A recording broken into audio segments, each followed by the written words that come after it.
Sudah, Dok. Oke,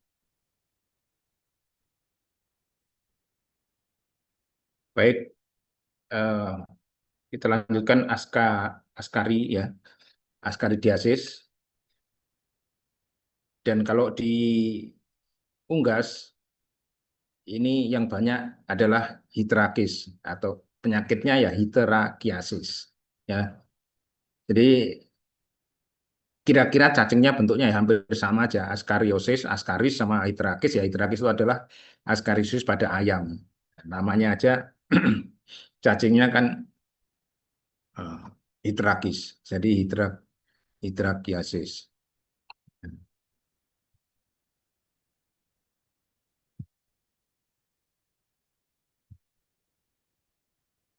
Baik, guys. Sebentar.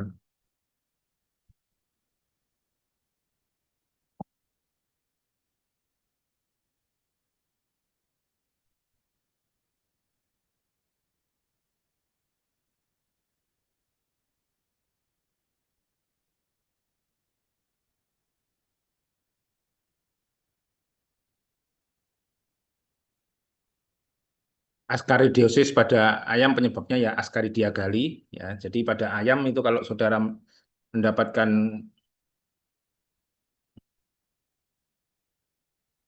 cacing ya, cacing nematoda atau cacing gilik, kalau tidak askari ya, kalau tidak askaris ya eh, sebentar, saya nggak bisa kontrol.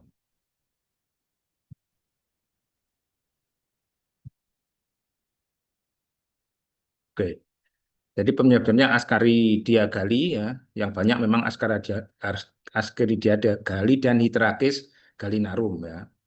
Nah, spesies yang lain dari Ascaridia gali ada Ascaridia columbe, Ascaridia dissimilis, ya, Ascaridia kompar, Ascaridia numide, dan Razia.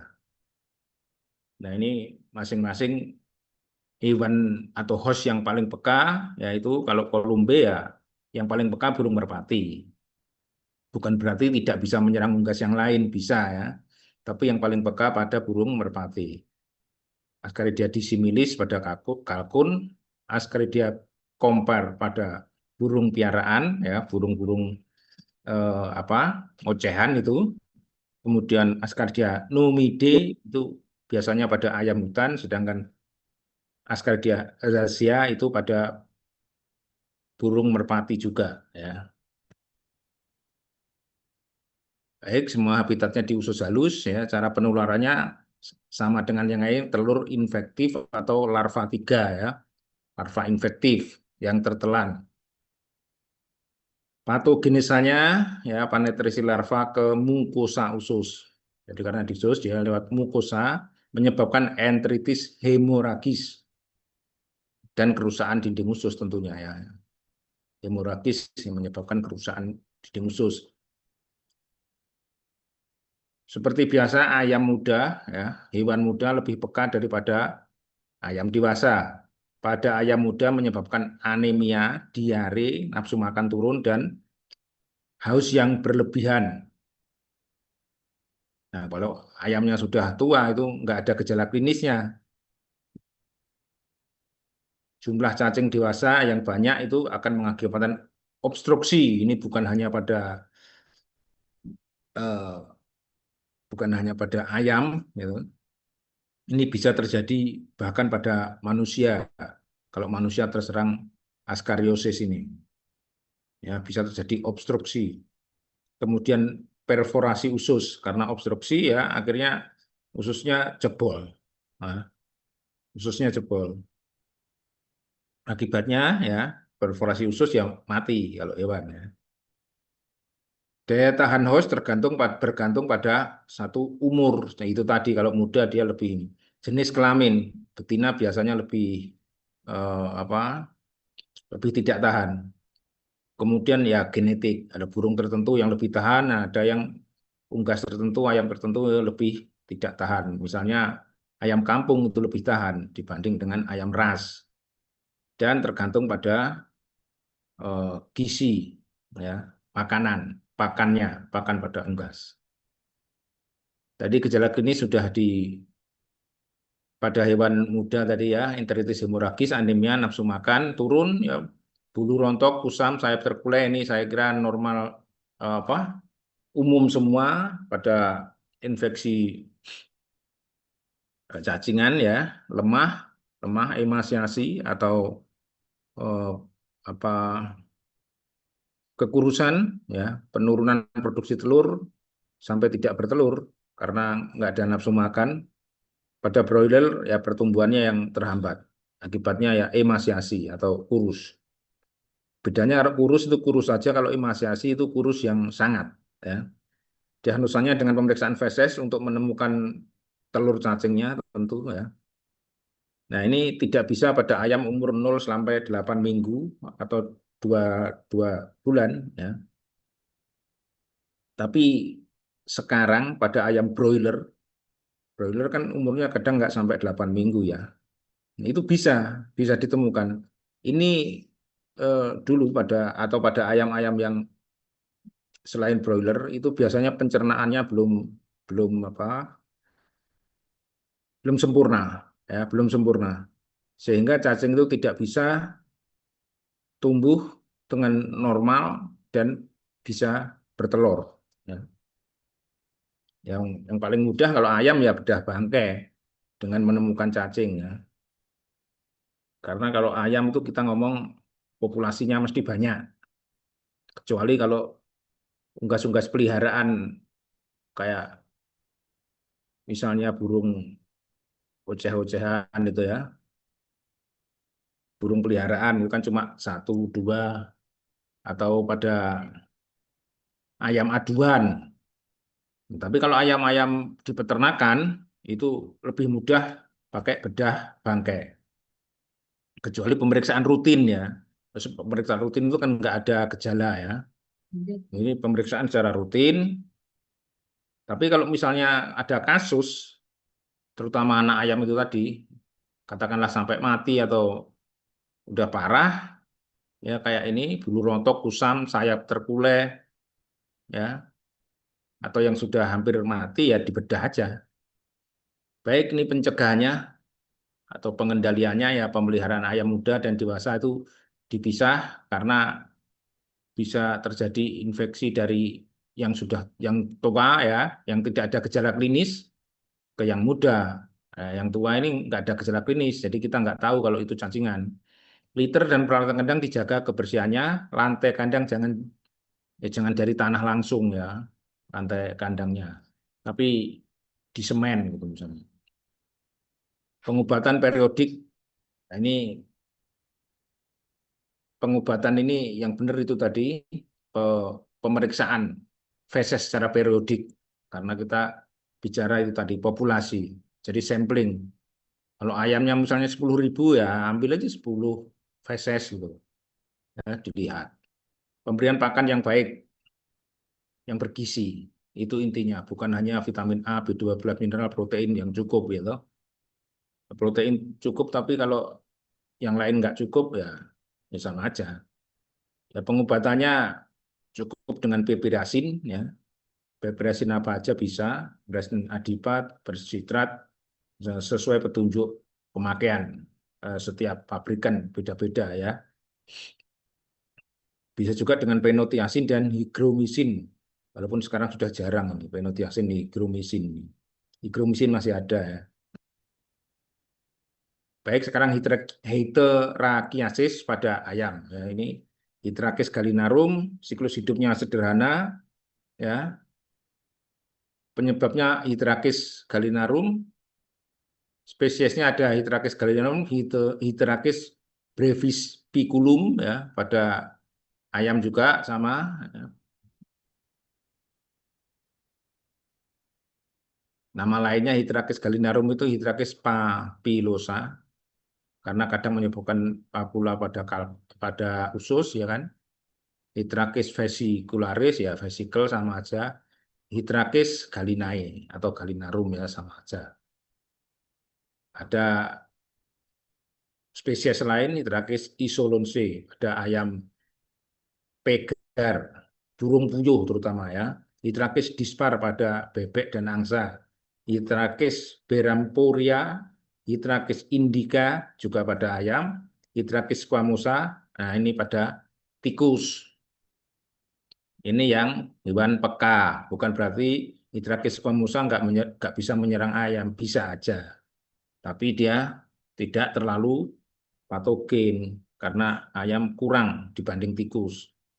Hitrakis squamosa. Ya, patogenesis dan gejala klinisnya pada infeksi yang berat, mukosa sekum menebal dan hemoragis ini apa udah bangkai ya. PA-nya mukosa sekum menebal dan hemoragis. Infeksi oleh Hitrakis isolonse mengakibatkan apa gejala klinisnya itu lebih lebih buruk dari yang lain ya, daripada Hitrakis gallinarum tadi. Lesi pada sekum. Jadi ini malah lesinya pada sekum ya, lebih jelas terlihat dengan terbentuknya nodul itu tadi ya, nodul yang menjadi penyebab diare, kekurusan dan akhirnya kematian. Berbagai stadium Hitrakis isolensi dapat dijumpai pada lesi-lesi di sekum. Ya, kalau tadi kebanyakan di usus halus, kalau ini di sekum. Ya,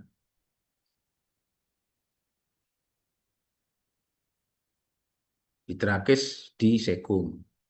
Kepentingan ekonomis infeksi Hitrakis gallinarum ya, perannya sebagai karier pada penularan histomonas. Jadi cacing ini ya membawa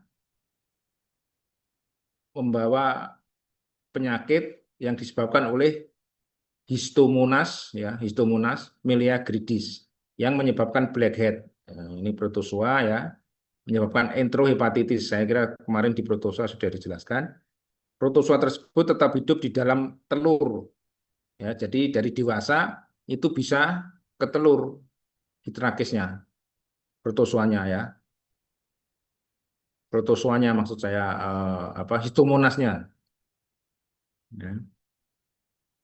Histomonas eh, yang di tubuhnya cacing itu bisa ditularkan ke telurnya.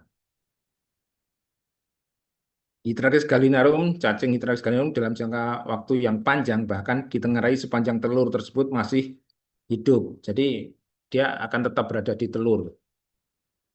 Asal telurnya ya masih hidup, artinya masih infektif.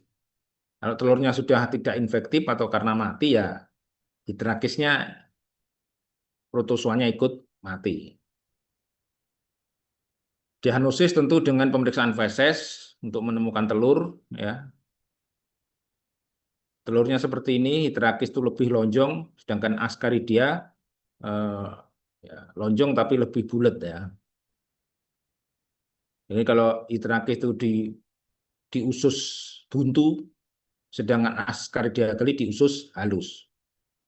Yang perlu dicermati bahwa telur Hydrogallium sangat mirip dengan telur Ascaridia gali ya, betul, ini sangat mirip. Ya, tetapi obatnya juga hampir sama ya. Siklus hidupnya juga sama. Jadi pemeriksaan itu hubungannya kan kita sebagai dokter hewan itu pengendalian. Pengendalian itu ada dua, pencegahan dan pengobatan. Nah, kebetulan pencegahan dan pengobatannya juga hampir sama. Jadi bagi seorang dokter tidak terlalu bermasalah apakah itu Hitrakis atau Ascaridia gali. Dokter hewan lapangan ya, kecuali kalau saudara kerja seperti saya di laboratorium, untuk diagnosa tentu ya diagnosa itu harus tepat ya. Telur Hitrakis lebih kecil dan sedikit lebih terang sel-selnya serta paralel site. Nah, ini perlu pengalaman. Pengendalian dilakukan pengawasan yang ketat terhadap sanitasi kandang dan halaman sekitar kandang. Ya hampir sama ya. Ascaridia, Hitrakis ya sama. Diupayakan lantai kandang tidak dari tanah, tapi dari semen untuk menghindari keberadaan cacing tanah. Karena ini bisa menjadi transport horse. Ya, ya. Dia kalau kalau serangga atau fly ya itu kan penular. Ini juga penular juga. Nah, tapi istilahnya bukan vektor, tapi transport host atau intermediate host ya. Pengobatan dapat dilakukan ya sama dengan tadi ya. Yang utama piperasin ya, penutiasin, mebendazol, tetramisol ya bisa semua. Ini misalnya mebendazol, tetramisol digunakan untuk Ascaridia juga bisa. Nah, tapi kan lebih mahal, kan mending yang murah piperasin. Ya, yang lebih murah. Tapi kalau pengobatannya rutin, misalnya karena kandangnya yang ya kurang kurang bagus untuk infeksi cacingan ini, ya saudara mau nggak mau memang periksa rutin. Tapi setiap diperiksa rutin ya selalu ada ya. Akhirnya pengobatannya rutin. Nah, pengobatan rutin itu kalau misalnya setahun bisa 3 kali 4 kali ya sebaiknya setelah 3 kali 4 kali dipakai obat itu diganti. Misalnya selalu pakai pinotiasin ya nanti tahun depannya ganti peperasin, tahun depannya lagi ganti mebendazol gitu ya. Paling tidak 3 jenis itu obat diulang. Kenapa demikian? Karena obat parasit itu paling mudah menimbulkan kekebalan, kekebalan pada cacing. Jadi cacingnya diobati peperasin sudah tidak mempan, dia sudah kebal. Kenapa demikian? Karena parasit itu lebih mudah, lebih pinter nah, untuk membuat anti dari obatnya. Karena parasit itu multiseluler sehingga dia apa berbeda dengan bakteri dan virus yang hanya satu sel dan dia eukariot. Bakteri dan virus itu eukariot. Sedangkan protozoa walaupun dia satu sel tapi dia prokariot. Terbalik, sorry. Yang ini eukariot, protozoa yang eh, pro yang protozoa eukariot, yang bakteri prokariot. Tapi intinya bahwa protozoa itu walaupun satu sel tapi DNA-nya ya gennya ya banyak seperti multiseluler. Sehingga dia akan lebih mudah untuk membuat zat-zat anti pengobatannya.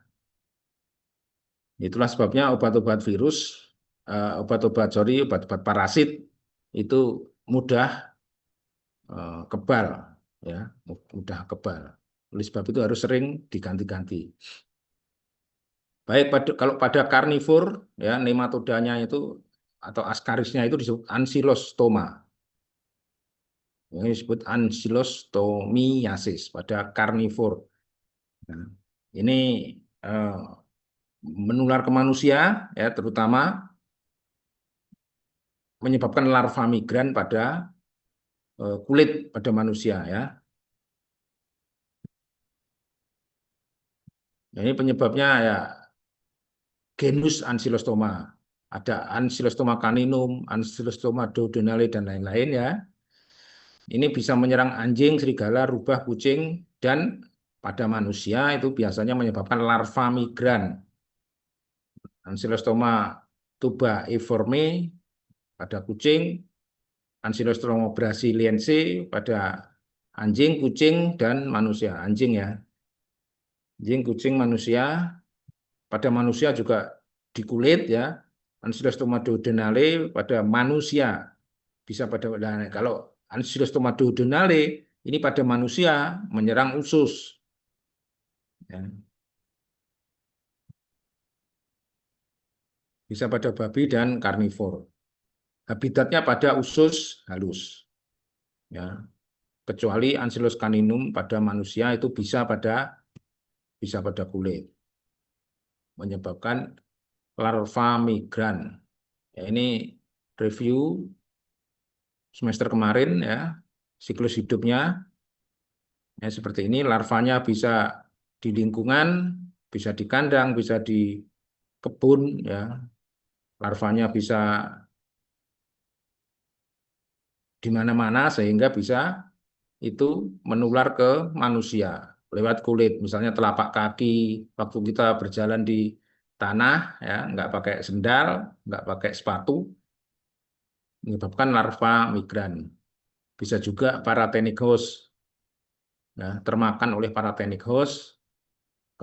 Kemudian kalau paratenic host itu larva tiganya tidak kemana-mana, artinya tidak berubah bentuk jadi dewasa, tidak, tetap larva tiga, tapi dia ada di tubuh host. Ini contohnya, ya, ada cicak, ada tikus, ya, yang memakan larva tiga dari Ancylostoma. Nah, kalau tikus, cicak itu termakan oleh sebangsa anjing, ya, anjing hutan, anjing ini kan bisa makan tikus. Nah, itu bisa tertular. Ya. Selain itu, Ancylostoma juga menular eh, lewat kolostrum atau ASI, air susu induk, ya, menular dari ASI ke anak-anaknya, ya, ke anak-anaknya, anak anjing dalam hal ini. Baik, Ancylostoma menghisap darah host, ya, menyebabkan anemia. Gejala klinis yang terpenting dimulai hari ke-4 dan puncaknya hari ke-10. Kalau ini penularannya lewat, ya ini yang biasa itu, yang parah itu penularan justru lewat air susu itu, atau dari eh, sebelum lahir, ya, lewat darah pada anak yang masih dalam kandungan. Ya, dimulai hari ke-4 dan puncaknya hari ke-10 sampai dengan 15 pasca infeksi. Kalau infeksinya hari pertama, kedua lahir, ya kira-kira ini ya harinya ya hari ke-6, hari ke-12 sampai hari ke-17, ya. Umurnya maksudnya. Ya, gejalanya tampak lebih nyata pada anak anjing yang tertular melalui air susu dan yang baru dilahirkan. Nah, ini. Diare permulaan tampak pada hari ke-4 setelah infeksi. Pada hari ke-8 pasca infeksi sudah terjadi diare bercampur darah dan mukus. Penularan perkutan, lesi pada kulit terutama pada kaki berupa eksim basah sampai ulcerasi. Ini pada manusia, ya, pada manusia. Cara peroralnya sama, cara penularannya peroral, tertularnya larva 3. Kalau perkutan juga sama juga, larva 3 menembus kulit ospes pada manusia, ya. Cara penularan yang lain prenatal lewat plasenta, lewat saluran darah dari induk ke anak, plasenta, ya. Kemudian kalau dari air susu atau ASI tadi lewat kolostral atau lactogenic infection. Ya, lactogenic infection. Patogenesis dan gejala klinisnya, berat ringannya infeksi tergantung pada keganasan spesies. Tadi kalau pada anjing, kalau terinfeksi jenis yang lain, ya, bukan Ancylostoma caninum, ya tidak terlalu parah gitu, ya. Tapi kalau Ancylostoma caninum menyerang anjing, ya parah gitu loh maksudnya. Tergantung keganasan spesiesnya, ya. Nah, tergantung juga jumlah larva infektif yang menginfeksi. Kalau dia termakan tiap hari dan banyak, ya itu semakin parah. Yang ketiga tergantung dari resistensi host. Ya, tergantung umurnya, kalau muda, ya, tua, kuat gitu, ya. Nutrisi dan kandungan Fe dalam tubuh. Ini terutama kandungan Fe dalam tubuh. Infeksi berat kadang menyebabkan kelainan paru-paru, ya, sedangkan penularan berat itu berasal dari prenatal dan kolostral karena masih masih bayi baru lahir tapi sudah tertular, ya pasti itu yang paling parah. Anemianya parah, bisa mati 3 minggu setelah dilahirkan. Gejala klinis yang penting itu anemia, ya memang ini anemia karena ansilos itu menghisap darah, ya, anemia, hidremia, kadang udim. Ya biasa kalau kurang darah, kurang protein tuh udim, ya kelemahan, kekurusan, bila berlanjut terjadi eosinofilia. Ya ini juga khas pada parasit, parasit apapun, eosinofilia. Ya eosinofil lah.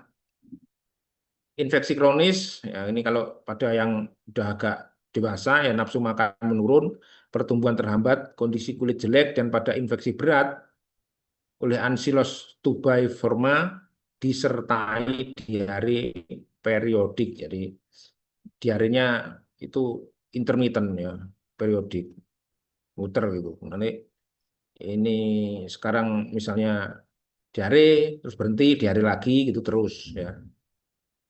Ini hubungannya dengan apa siklus hidup dari tubai atau kan cacing itu makan, kemudian apa grafit atau bunting terus bertelur gitu ya. Nah ini pada saat setelah makan grafit dan bertelur itu nggak terlalu aktif. Nanti setelah bertelur aktif lagi gitu ya. Ya perubahan pasca matinya anemia, cachexia atau sama ini juga kekurusan yang sangat sering disertai udim dan asites. Livernya berwarna coklat muda dan terjadi perlemahan. Intestin hemoragis, intestinnya ya hemoragis dan mukosanya bengkak. Mukosanya bengkak diliputi cairan mukus. Makanya tadi kalau terjadi diare itu diarenya bisa darah atau cair cair darah merah maksudnya ya bercampur mukus. Tampak bintik merah bekas gigitan cacing. Ditemukan banyak cacing ini eh,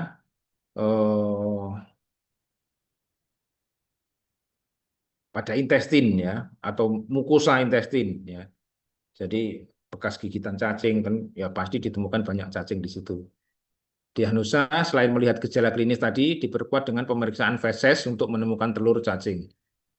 Jadi cacing ini lumayan ganas sehingga dengan melihat gejala klinis kita biasanya sudah tahu diare berdarah bercampur mukus itu tadi. Ya. Pencegahannya lantai kandang harus kering ya semua cacing nematoda pencegahannya seperti ini lantai kandang harus kering dibersihkan 2 kali seminggu untuk membunuh larva pada lantai kandang dapat digunakan larutan sodium borat atau borak ini ya. Hewan yang terinfeksi diberi antelmentik yang memadai. Apa aja obatnya ya ini senyawa bipenium, bipenium klorid, bipenium bromid, bipenium iodin, hidroksi naptoat, ya, tenium, mebendazol, ya, ini yang umum mebendazol, tiabendazol, fenbendazol, tetramisol, dan paling mudah pirantel pamuat. Mudah artinya itu banyak di pasaran ya, karena di apotek ada kalau pirantel ini. Mebendazol juga banyak, tetramisol juga banyak untuk manusia ya. Tapi dosisnya harus kamu sesuaikan ini. Dosis kalau kamu beli di apotek, dosis untuk manusia kan berarti di apotek. Nah, dosis pada manusia itu setara pada anjing yang yang berat 20 kilogram. Setara dengan jadi kalau saudara punya anjing kira-kira beratnya 20 kilogram ya itu beli di apotek bisa ya dalam arti satu dosis untuk manusia ya terus untuk anjing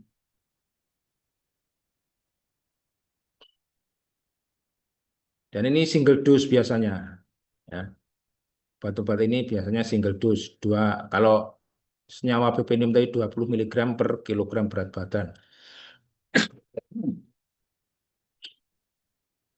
berarti kalau anjingnya 20 berarti 400 kilogram ya anjingnya misalnya 20 kilogram berarti 400 miligram atau biasanya kalau obat pada manusia ya 500 miligram per kilogram per orang.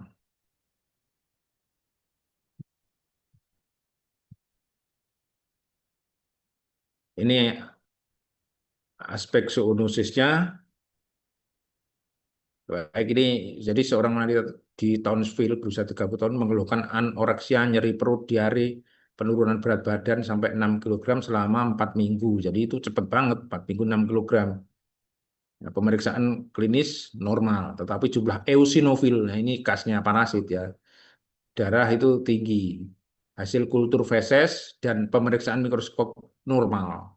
Kolonoskop Kolonoskopi dimasukkan sekitar 20 cm ke dalam ilium. Satu-satunya temuan abnormal adalah cacing tambang yang menempel di sekum. Ya, ini Ancylus. Cacing tersebut dikeluarkan dengan forceps biopsi dan diidentifikasi sebagai Ancylostoma caninum. Nah, jadi manusia itu bisa tertular lewat kulit menjadi larva migran dan juga bisa tertular apa, seperti anjing juga saluran pencernaan ya. Nah, ini panjangnya 10 milimeter, lumayan panjang. Ya, dengan spikula sepanjang ini dan 800 mikron. Oke. Nah, ini pada larva migran pada manusia ya.